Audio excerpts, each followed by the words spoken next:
জাপানে যাওয়ার পরিকল্পনা করছেন? তাহলে আপনার জন্য আছে গুরুত্বপূর্ণ খবর। প্রায় অর্ধ শতাব্দী পর বিদেশি নাগরিকদের জন্য বড় ধরনের ভিসা ফি বৃদ্ধি করতে যাচ্ছে জাপান।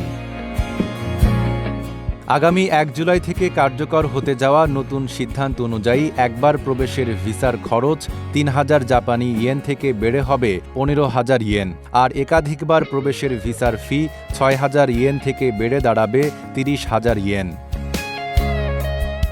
এই সিদ্ধান্তের পেছনের কারণ হিসেবে জাপানের পররাষ্ট্রমন্ত্রী জানিয়েছেন, বর্তমান ভিসা ফি ১৯৭৮ সালে নির্ধারণ করা হয়েছিল। এরপর দীর্ঘ সময় ধরে মূল্যস্ফীতি এবং বৈদেশিক মুদ্রার বিনিময় হারের পরিবর্তন হলেও ফি অপরিবর্তিত ছিল।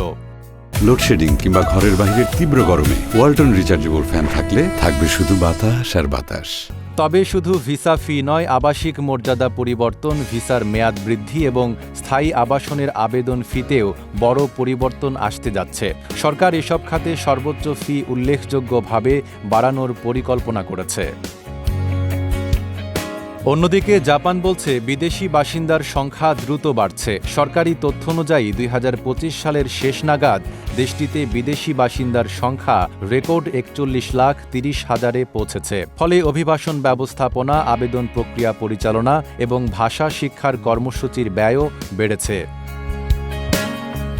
প্রশ্ন হল, এতে কি পর্যটক কমে যাবে? জাপান সরকার মনে করছে, তাৎক্ষণিকভাবে বিদেশি পর্যটকের আগমনে এর কোনো বড় প্রভাব পড়বে না। Desk report, Dhaka post.